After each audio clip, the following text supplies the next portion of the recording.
C'est quoi un stablecoin? Les crypto-monnaies, on le sait, ça a une valeur marchande. Mais ce que l'on sait aussi, c'est que ça bouge beaucoup. Plus 20% le lundi, moins 30% le mardi. Pas vraiment pratique pour payer son café croissant. C'est là qu'arrivent les stablecoins, des cryptos conçus pour garder une valeur stable. En théorie, un stablecoin vaut autant qu'une monnaie classique. Un USDT égale $1. Un EURT, 1 euro.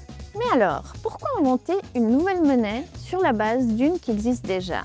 L'idée qu'il y a derrière, c'est de combiner la rapidité et la technologie des cryptos avec la stabilité des monnaies traditionnelles. Bref, joindre le meilleur des deux mondes. Mais tout repose sur une seule question. Comment rendre stable un actif aussi volatile qu'une crypto-monnaie? La première solution, de garantir des stablecoins classiques, comme USDT ou USDC, par des dollars réels, stockés dans des coffres ou des comptes bancaires, ou encore à des actifs, obligations, prêts, etc.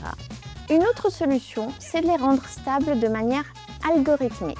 Aucune réserve, juste un mécanisme automatique censé maintenir la parité. Mais parfois, cette solution peut s'écrouler comme un château de cartes. Souvenons-nous de Terra Luna en 2022, un stablecoin algorithmique qui a perdu son ancrage.